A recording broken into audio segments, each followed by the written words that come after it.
গল্পের শুরুতে আমরা গোয়ানশুকে দেখতে পাই, যেখানে তার হাজব্যান্ড আর কঙ্কোবাইন তাকে মারধর করছিল, কারণ তার হাজব্যান্ডের তার মতো মোটা বউ একদম পছন্দ না। তো সেই বিষয়টার ফায়দা কঙ্কোবাইন ওঠাচ্ছিল, আর সে তাকে বলছিল, যদি তুমি আমার হাজব্যান্ডের কাছে আসার চেষ্টা করো না, তবে আমি তোমাকে এমন একটা ভয়ানক মৃত্যু দেব যা কিনা তুমি কল্পনাও করতে পারছো না।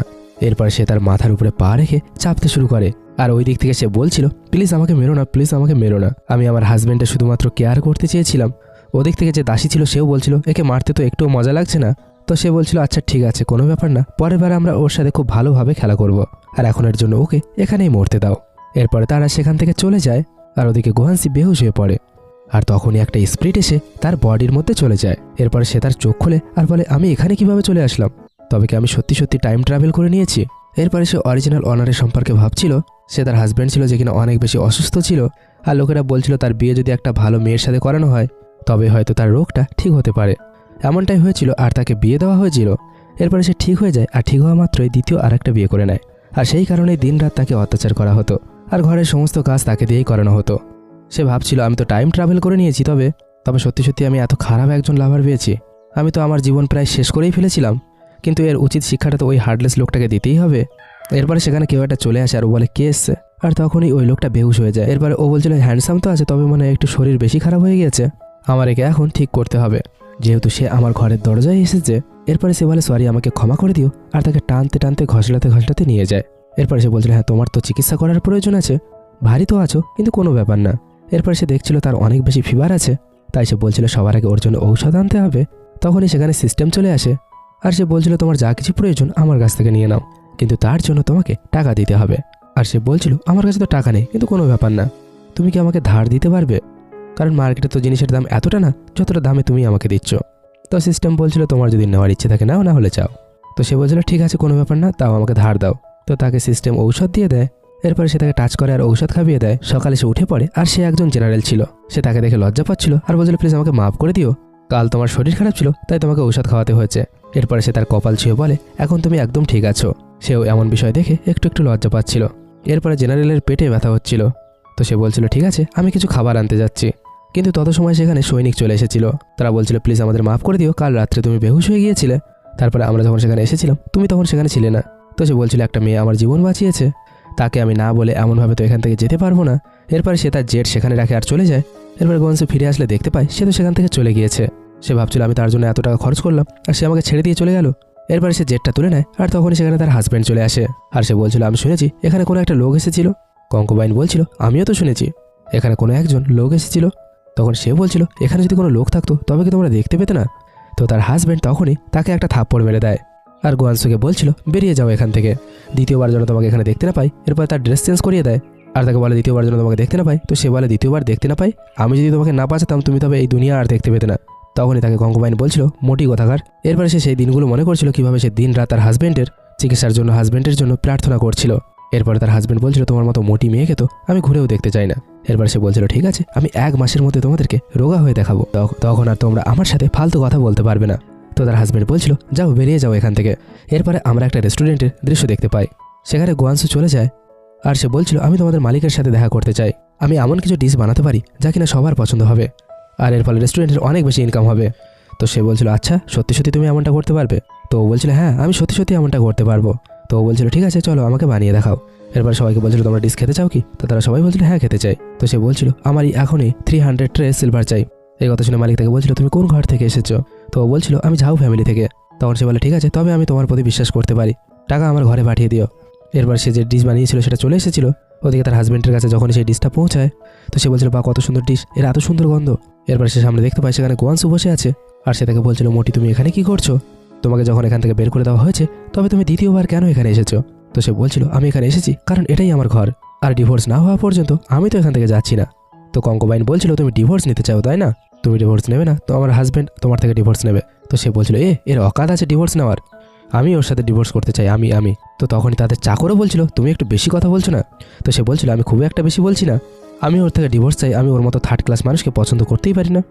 তো সে বলছিল, ঠিক আছে, তবে আমাকে 100 টেলস দিয়ে দাও, আমি তোমাকে ডিভোর্স দেওয়ার জন্য রাজি আছি। তো সে বলছিল, 100 টেলস চাই? তো কঙ্কোবাইন বলছিল, তুমি 100 টেলস কখনোই পাবে না। ওদিকে আমরা দেখতে পাই তখনই সেই রেস্টুরেন্টের মালিক চলে আসে, আর সে বলছিল, এই নাও, তুমি তোমার টাকা নিয়ে যাও, আর তুমি ওকে ডিভোর্স দেওয়ার জন্য রেডি হয়ে যাও। তো ওরা বলছিল, তুমি এত টাকা কীভাবে পেলে? তোমার মধ্যে তো একটুও বুদ্ধি নেই, আমার মনে হয় তুমি অন্য কিছু করেছো, তবে হয়তো তুমি এত টাকা পেয়েছো। তো এই কথা শোনার পরে গোয়াংশু এক থাপ্পড়ে তিনজনের গাল লাল করে দেয় আর বলে এই কারণেই মারলাম কারণ তোমরা আমার নামে খারাপ কথা বলছো। এরপরে সে বলে হাজব্যান্ড হোক বা তার কঙ্কুবাইন হোক, কেউ যদি আমার অনারকে ইনসাল্ট করে তবে এটা মনে রাখো আমি তোমাদেরকে মেরে ফেলবো।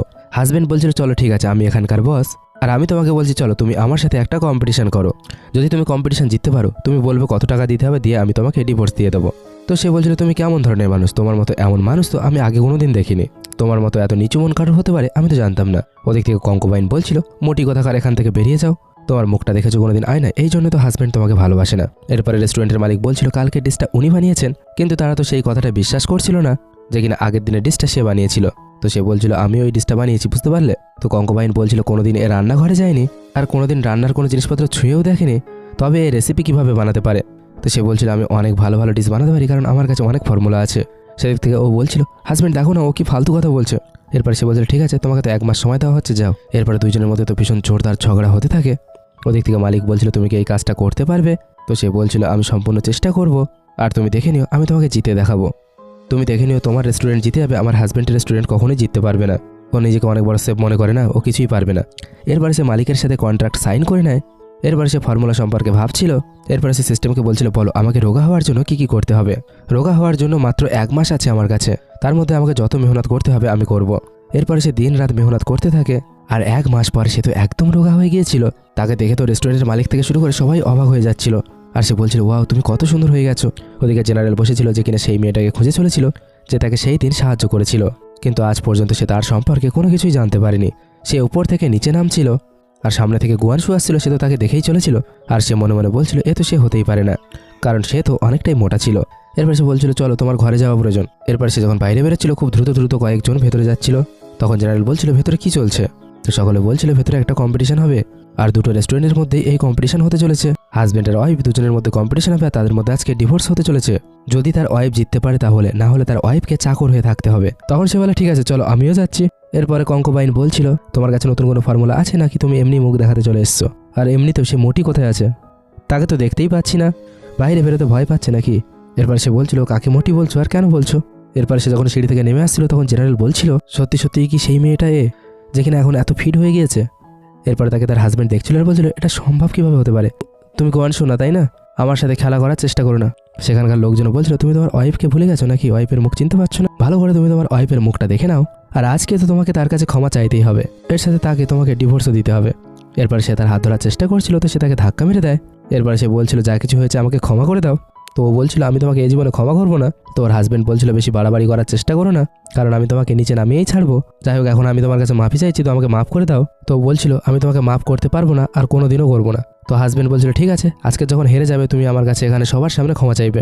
কঙ্কুবাইনও বলছিল আজকের আমার হাজব্যান্ড তো তোমাকে হারিয়েই ছাড়বে। সেখানে সে হটপটের সমস্ত জিনিসপত্র নিয়ে এসেছিল, যেটা ছিল তার তৈরি নতুন ডিশ, আর সবাই বলছিল এটা কি জিনিস আসলে। সবাই হাসছিল, তো বলছিল সবাই তো একটু চেক করে দেখো, তখনই তো জানতে পারবে এটা আসলে ভালো কি খারাপ। তো কঙ্কুবাইন বলছিল তোমার এই নতুন ডিশটা দেখতে একদম ভালো লাগছে না, এর মধ্যে তো কাঁচা মাংস দেখা যাচ্ছে, তো এমন জিনিস কে খাবে। এরপর সেখানে সস রাখা ছিল, সেগুলো সসের মধ্যে মিলিয়ে সবাইকে ট্রাই করতে বলে। এরপর সৈনিক সেখানে চলে যায় আর টেস্ট করে বলে এটা তো খুব সুন্দর। তো ম্যাজিস্ট্রেট তাকে জিজ্ঞাসা করছিল এটা কি সত্যি সত্যি খুব ভালো। তো ওর হাজব্যান্ড একটু খেয়ে বলে বাহ এটা তো সত্যিই খুব ভালো, একটুখানি খাওয়ার পরে তো আমার আরও অনেক বেশি খেতে মন করছে, আমার তো আরও অনেক বেশি বেশি খেতে মন করছে। আর সে তাকে জিজ্ঞাসা করছিল এমন ফর্মুলা তুমি কোথায় পেয়েছো। তো সে বলছিল ফর্মুলা পরে, আগে তো তুমি আমার কাছে ক্ষমা চাও। তো সে বলছিল আমি তোমার হাজব্যান্ড আর আমি তোমার সামনে নীল ডাউন কীভাবে হতে পারি। তো সৈনিক যায় আর পেছন থেকে ধাক্কা মেরে দেয় আর সে তার সামনে নীল ডাউন হয়ে পড়ে। আর ওদের থেকে ও বলছিল দেখেছো ক্ষমা চেয়ে নিয়েছে। আর সে এটাও বলছিল মনে রাখো আমি তোমার সাথে আর কোনোদিন কাজ করবো না। তখন ও বলছিল তুমি ভুলে যাও না তুমি আমার ওয়াইফ। তখন সে বলছিল আমি তোমার ওয়াইফ কোনোদিনও হতে চাই না। এরপরে সে ঘরে ফেরার কথা ভাবে, কিন্তু তার কাছে তো থাকার মতো কোনো ঘর ছিল না, কারণ সে তার হাজব্যান্ডের সাথে ডিভোর্স নিয়ে নিয়েছিল। সে ভাবছিল সে তার মায়ের কাছে চলে যাবে, কিন্তু তার মায়ের ঘর তো একদম বেকার ছিল, আর তার আন্টি আর আঙ্কেল তার মা বাবার অনেক বেশি মজা করাচ্ছিল। তার কাজিনের বিয়ে ফিক্স হয়ে গিয়েছিল একটা অনেক ধনী পরিবারে, তাই তার আন্টি আর আঙ্কেল তার মা বাবাকে বলছিল তোমার মেয়ে তো একদম বেকার মোটা, সে তো একদমই কোনো কাজের না, আর এখন আমার মেয়ের অনেক ভালো ঘরে বিয়ে হচ্ছে। তখনই সেখানে গোয়াংশু চলে আসে আর সে বলছিল মা আমি চলে এসেছি। তো তার আন্টি বলছিল এই মেয়ে তুমি এখানে কি করছো, আর সে মোটি কোথায়। তো বলছিল ওই মোটি হলাম আমি। এরপর সে মনে মনে ভাবে আমি যখন এখানে চলে এসেছি এরা যেমন আমাকে আগে এখান থেকে পাঠিয়ে দিয়েছিল আবার একবার এখান থেকে তাড়িয়ে দেবে, তাই তো আমাকে এখানে কোনো একটা বাহানা করতে হবে। এরপরে সে সেখানে কান্নার অ্যাক্টিং করতে থাকে আর বলতে থাকে আমার কাছে তো এখন আর কোনো কিছু নেই, আমার হাজব্যান্ড আমাকে দিন রাত মারধর করতে থাকে, আর আমি এখন এখানে চলে এসেছি, এখন আমার কি হবে। তো ওর গ্র্যান্ডফাদার বলছিল তোমাকে তো থাকতে সেখানেই হবে, যাই হোক না কেন তুমি এখানে থাকতে পারবে না, কারণ তোমার বিয়ে হয়ে গিয়েছে। সে তো নাটক করছিল যে কিনা আমার কাছে কোনো কিছুই নেই, আমার কাছে তো খাওয়ার জন্য টাকা নেই, আমাকে না টাকা দিলে আমি এই ঘরের সাথে কোনো রকম কোনো সম্পর্ক রাখবো না, তবে তোমরা আমার সাথে সমস্ত সম্পর্ক ত্যাগ করে দাও। তোর আন্টি বলছিল হ্যাঁ ঠিক বলেছে, ওর সাথে সমস্ত সম্পর্ক ত্যাগ করে দেওয়া উচিত। এরপর সে তাদের সবাইকে সাইন করিয়ে নেয় আর সেখান থেকে বেরিয়ে পড়ে। তার মা জিজ্ঞাসা করছিল তুমি কি সত্যি সত্যি ঝাউ ফ্যামিলি থেকে দূরে চলে গেছো? তো সে বলছিল হ্যাঁ মা, আমি আর সেখানে থাকি না, আমাদের দুইজনের মধ্যে ডিভোর্স হয়ে গেছে। ওর মা ওকে কিছু টাকা দেয় আর বলে যাও ভালো থেকো। তো সে তার মাকে টাকা দিয়ে বলে মা আমার কাছে টাকা অনেক আছে, শুধুমাত্র তুমি নিজের খেয়াল রাখো। ওদিকে ওর আন্টি আঙ্কেল সবাই সাফ সাফাই করছিল, তখনই একজন মহিলা এসে বলে তোমাদের যে গুয়ানশু আছে না, সে একটা জায়গা কিনেছে আর সেখানে সে একটা নতুন ঘর বানাচ্ছে। সমস্ত ঘরের লোকজন তো পুরো চিন্তায় পড়ে যায় যে কিনা গুয়ানশু ঘর বানাচ্ছে এটা ভেবে। সে তো সেই ঘরটা না বানিয়ে এই ঘরটাই ঠিক করতে পারতো যে ঘরে আমরা সবাই থাকি, তার তো এইভাবে টাকা নষ্ট করাটা ঠিক হয়নি। ওদিকে আমরা দেখতে পাই গুয়ানশুর কাছে দাসী আসে আর তাকে বলে আমি তোমার কাছে থাকতে চাই, সেই দিন তোমাকে এত মারধর করা আছে, এখন আমি তোমার কাছ থেকে আর কোথাও যাব না। এরপরে তার বাবা সেখানে চলে আসে আর বলে তুমি এখানে এই ঘর বানাতে পারবে না, চলো তুমি আমাদের পুরনো ঘরে ঘুরে চলো, না হলে কিন্তু ভালো হবে না। তখন সে বলে না আমি ওই ঘরে আর ফিরে যাব না, আর আমার তো এর আগেই তোমাদের সাথে সম্পর্ক শেষ হয়ে গেছে। এরপরে সে তার মাকে বলে মা তোমার যেদিন থাকার ইচ্ছা হবে আমার সাথে তুমি চলে আসবে এই ঘরে, এই ঘরটা তুমি তোমার নিজের ভাববে।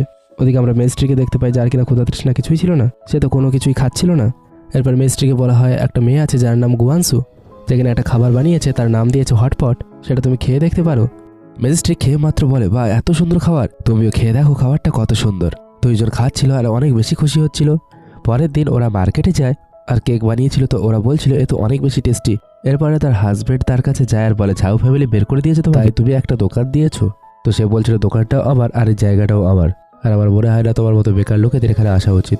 তো ওর হাজব্যান্ড বলছিল তুমি এত অ্যাট্রাক্ট করছো, তো মনে রাখো আমার রেস্টুরেন্ট এখনও পর্যন্ত অনেক ভালো, তো আমি এখনও পর্যন্ত তোমাকে শেষ সুযোগ দিচ্ছি ফিরে আসার। তখন সেখানে জেনারেল চলে আসে আর বলে কোন বিষয়ে শেষ সুযোগ দিচ্ছ তুমি?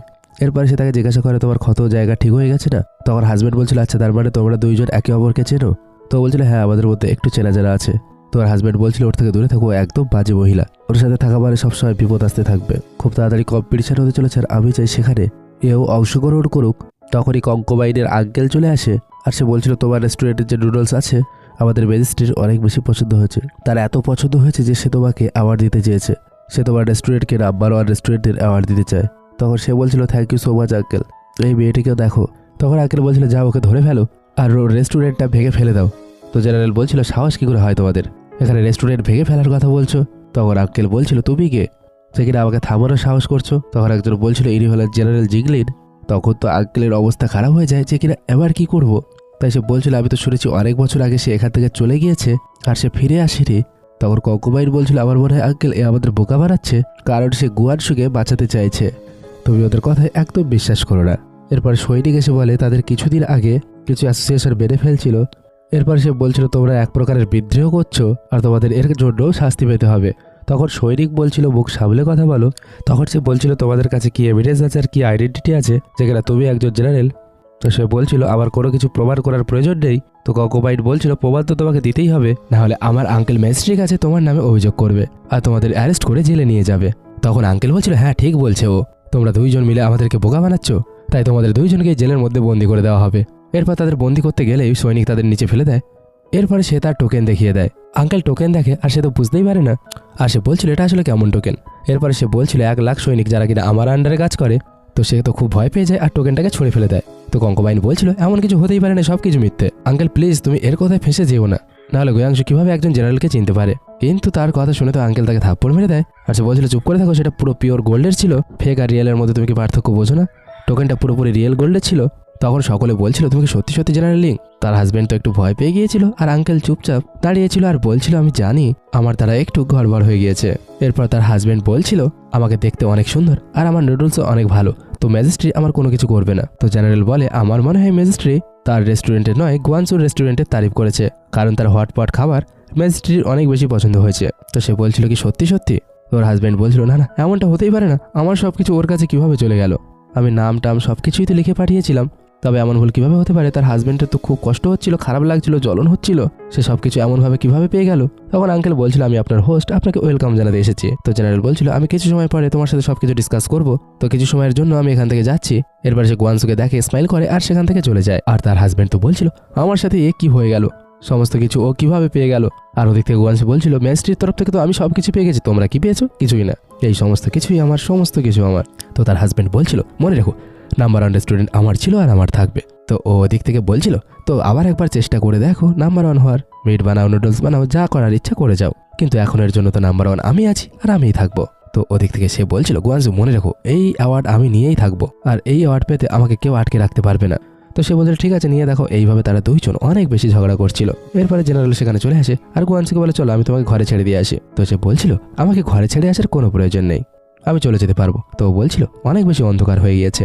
ওদিক থেকে দাসী তো অনেক বেশি হাসাহাসি করছিল আর মনে মনে বলছিল, ওদের দুজনের মধ্যে তো রোমান্স অনেক বেশি আছে, একে অপরকে শুধুমাত্র বলতে পারছে না। কোনো ব্যাপার না, কম্পিটিশন তো আসতে চলেছে, তার জন্য তৈরি হও তুমি। তখন সে বলছিল, আমার কুকিং স্কিল এত ভালো আছে, আমি কম্পিটিশন অবশ্যই জিতে যাব। এরপরে কিছু একটা সন্দেহ হতেই সে জেনারেলের হাত ধরে সেখান থেকে পালিয়ে যায়। ওরা চারজন দেখছিল তাদের ঘরে কেউ একটা এসছে। তখন ওরা বলছিল, চলো দেখি তারা কি চুরি করতে চলেছে। তখন সে বলছিল, হ্যাঁ ঠিক আছে চলো, আমরা একটা খুব ভালো প্ল্যানিং করে চোরদের ধরেই ছাড়বো। এরপরে সে তার হাত ধরে আর বলে, চলো সেখানে যাওয়া যাক। তো সে আবার একবার স্মাইল করতে থাকে আর সে একটু একটু লজ্জাও পাচ্ছিল। আর ওদিকে সৈনিক আর দাসী ওদের দেখে অনেক বেশি হাসাহাসি করছিল। এরপরে সে বলছিল, জেনারেল চলো, ওরা চুরি করতে চলেছে। আর সে বলছিল, ওটা আমার কাজিন আর আমার আন্ট, তারা সবসময় আমাদের নিচু দেখানোর চেষ্টা করে থাকে, আর আমি মোটা ছিলাম না, সেই জন্য ওরা আমাকে একটুও পছন্দ করতো না। তাই তো ওরা এখানে এসেছে চুরি করার জন্য, যাতে আমার কাছে কোনো কিছুই না থাকে। জেনারেল তাকে বলছিল, তোমার আগের সময় অনেক বেশি খারাপ কেটেছে তাই না? তো ও বলছিল, যাই হোক না কেন এখন আমি অনেক ভালোভাবে থাকি। ওদিকে ওর আন্টি ওর কাজিনকে বলছিল, তাড়াতাড়ি চুরি করো, এখানে যেন কোনো কিছুই পড়ে না থাকে। তারা তো সেখানে কিছু আনাজ আর কিছু মাংস পেয়ে যায়। এরপরে ওরা সেখান থেকে পালিয়েই যাচ্ছিল। বাইরে থেকে সৈনিক দরজা বন্ধ করে দেয় আর সেখানে তাদের ধরে ফেলে। তারা তো বারবার দরজা খোলার চেষ্টা করছিল কিন্তু খুলতে পারছিল না। তাই তারা বলছিল, এই দরজা কেন খুলছে না, দরজা কেন খুলছে না। তত সময় গুয়ানসু সেখানে এসে থালা বাজাতে শুরু করে আর সে বলতে থাকে, আসো দেখো দেখো আমার ঘরে চোর এসেছে। গুয়ানসুর এমন অবস্থা দেখে তারা সবাই অনেক বেশি হাসাহাসি করছিল। এরপরে আশেপাশের যত লোক ছিল তারা সেখানে চলে আসে আর সে বলছিল, আমার ঘরে চোর ঢুকে পড়েছে আর তারা আমার ঘরে এসে চুরি করছে। সেখানে তো তারা আঙ্কেল আর গ্র্যান্ডফাদার চলে এসেছিল। আঙ্কেল তো বলছিল, তোমার ঘরে নেওয়ার মতো কোনো কিছু নেই, তবে কে চুরি করতে ঢুকেছে। তো সে বলছিল, আমার ঘরে আমি একা খাওয়া দাওয়া করি, তার মানে এই নয় যে আমার ঘরে জিনিসপত্র নেই। তো ওর আঙ্কেল বলছিল, ঠিক আছে চলো চোরকে বাইরে বের করো। ওর গ্র্যান্ডফাদারও বলছিল, হ্যাঁ ঠিক আছে চোরকে বাইরে বের করো, আমিও তো দেখি ভেতরে কে রয়েছে। গ্র্যান্ডফাদার বলছিল, বের করো ওদেরকে, পুলিশকে ধরিয়ে দেবো। তো সে বলে, ঠিক আছে তবে আমি এই দায়িত্বটা জেনারেলকে দিচ্ছি। এরপরে দরজা খুলে দেয়, সেখানে আন্টি আর তার মেয়ে ছিল। আঙ্কেল বলছিল, তোমরা দুইজন এখানে কি করছো, মজাক করতে এসেছো তাই না? তা ওরা দুজন বলছিল, না না আমরা এমনি ঘুরতে এসেছি। এরপর সে বলছিল, আমার তো এখন মনে হচ্ছে ওদের দুইজনকে জেলে পাঠিয়ে দেওয়া উচিত। তো আন্টি বলছিল, পাগল হয়ে গেছো নাকি, আমি তোমার আন্টি হই আর তুমি আমাকে জেলে পাঠানোর কথা বলছো? তো সে বলছিল, জেলে তো তোমাকে পাঠাতেই হবে, জেনারেলকে আমি দায়িত্ব দিয়েছি আর তোমরা দুইজন চুরি করেছো, সেই কারণে তোমাদের দুইজনকে এখন শাস্তি পেতে হবে। তখন আর কাজিন বলছিল, মা আমার মনে হচ্ছে আমার বিয়েও ভেঙে যাবে, তখন আমি কি করব? আর গ্র্যান্ডফাদার তো তাদেরকে বলছিল, তোমরা দুইজন তো এখন অষ্টপ্রতম শেষ পর্যায়ে পৌঁছে গেছো, তোমাদের দুইজনের তো এমন কাজ করা কখনোই উচিত হয়নি। তারা তো হাত জোর করে ক্ষমা চাইছিল, আমাদের ক্ষমা করে দাও। তো সে বলে, চলো ঠিক আছে আমি তোমাদেরকে ক্ষমা করে দিচ্ছি। এরপরে আমরা মেস্ট্রিকে দেখতে পাই, যার হটপট তো অনেক বেশি ভালো লেগেছিল, কিন্তু তার এখন দাঁতে যন্ত্রণা হচ্ছিল, তাই সে কোনো কিছু খেতে পারছিল না। আর সে বলছিল, আমি তো কোনো কিছুই খেতে পাচ্ছি না। তো তার নার্স বলছিল, সেই মেয়েটা একটা ডিপ ফ্রাই কেক বানিয়েছে, যা তুমি খেয়ে দেখতে পারো, কেকটা খেলে তোমার যন্ত্রণাও হবে না আর তুমি খুব ভালোভাবে খেতেও পারবে। তখন সে বলে, ঠিক আছে তবে খেয়ে দেখা যাক। যখন সে কেকটা খায় সে তো অনেক বেশি খুশি হয়ে যায়, মুখে রাখা মাত্রই কেকটা মুখের মধ্যে গলে যাচ্ছিল। আর সে বলছিল, আমি তো এমন ধরনের কেক আমার জীবনে খাইনি, এই কেকটা তো অনেক সুন্দর, অনেক ভালো, এত সুন্দর কেক কিভাবে বানাতে পারে, এত সুন্দর খাবার খেয়ে সে তো পাগল হয়ে যাচ্ছিল। আর সে বলছিল তার মধ্যে একটা হিডেন ট্যালেন্ট রয়েছে আর খুব তাড়াতাড়ি কম্পিটিশন হতে চলেছে, আমরা কি সেখানে যেতে পারি? তো মেস্ট্রি বলছিল, হ্যাঁ আমরা নিশ্চয়ই যাব, আর আমরা আমাদের ভেষ বদলে যাব আর আমরা দেখবো আসলে সেই কম্পিটিশন কে জিতেছে। ওদিকে আমরা দেখতে পাই আন্টি বসেছিল, বারবার খোসাগুলো ফেলছিল আর ওর মা ওদিকে ঝাড়ু লাগাচ্ছিল। আন্টি তো এইসব করে অনেক বেশি মজা লাগছিল, সে বীজগুলো ফেলছিল আর বলছিল, এগুলো ওয়াটারমেলনের বীজ আর তোমাকে এগুলো পরিষ্কার করতে হবে। এরপর সে বলছিল, আমাকেও রেসপেক্ট করো, আমি এই ঘরের সদস্য। তো আঙ্কেল বলছিল, রেসপেক্ট করতে হবে, তাও আবার তোমাকে, এমন কি আছে তোমার কাছে, তুমি কি সব কথা বলছো, আমার মেয়ে ম্যাজিস্ট্রেটের ছেলের সাথে বিয়ে করছে। তো চিন্তা করে দেখো সে কত বড় জায়গায় যাচ্ছে, তবুও তুমি যদি তার পায়ের ধারেও পড়ে থাকো তবুও কিছু পাবে না। আর তোমার মেয়ে তো একজন লুজারকে বিয়ে করেছিল আর এখন তো বেচারি একা হয়ে গিয়েছে, কোনো কিছুই নেই তোমার মেয়ের কাছে, এখন তাকে আর কে বিয়ে করবে, কেউই না, বেচারিকে একাই সারা জীবন কাটাতে হবে। সেখানে তো তার বাবা অনেক বেশি দুঃখী হয়ে পড়েছিল আর বলছিল, তোমার চিন্তা করার কোনো দরকার নেই। তখনই তার মেয়ে সেখানে চলে এসেছিল, মা দেখো আমি তোমার জন্য ড্রেসপত্র নিয়ে এসেছি, চলো তোমরা সবার আগে জামা কাপড়গুলো পরে আসো। তো তারা বলছিল, এই তো নতুন নতুন জামা কাপড়, আমরা তো এমন জামা কাপড় কোনোদিন দেখিও নি। তো সে বলছিল, মা বাবা যাও না, নতুন ড্রেস পরে এসো। তো তারা নতুন জামা কাপড় পরে আসলে সে বলছিল, তোমাদের তো মেস্ট্রির মতো দেখাচ্ছে। তো তার মা বলছিল, এইভাবে আমাদের মজা করিও না। তো ও বলছিল, না না মা সত্যি তোমাদের অনেক সুন্দর দেখাচ্ছে। তো ওর বাবা বলছিল, সত্যি সত্যি কি আমাদের দেখতে লর্ডের মতো লাগছে? তো সে বলছিল, হ্যাঁ সত্যি তোমাকে লর্ডের মতো লাগছে। আঙ্কেল যখনই তাদেরকে এমন একটা ড্রেসে দেখে, আর সে বলছিল, যদি ভিখারিরা নতুন জামা কাপড় পেয়ে যায় তারা নিজেদেরকে এমনই মনে করে যেমনটা এরা দুইজন করছে। ওর কাজিন বলছিল, সিস্টার তুমি যদি জামা কাপড় নিয়ে এসে থাকো তবে গ্র্যান্ডফাদারের জন্য নিয়ে আসার দরকার ছিল, তুমি তো শুধুমাত্র তোমার মা বাবাকে দেখছো, এই ঘরের তো সব থেকে বড় গ্র্যান্ডফাদার ছিল, তুমি তো তার সম্পর্কে কোনো কিছুই ভাবলে না। তো সে বলছিল আমি কোনো কিছু ভাবিও নি আর ভাববো না, তোমরা তো টাকা ইনকাম করো, তাই নিজেদের ব্যবস্থা নিজেরাই করে নাও। আর তুমি তো ম্যাজিস্ট্রেটের ছেলের সাথে বিয়ে করতে চলেছো, তবে তার কাছ থেকে টাকা চেয়ে নাও। এরপর সে বলছিল তুমি আমার সম্পর্কে এমনটা কেন বলছো?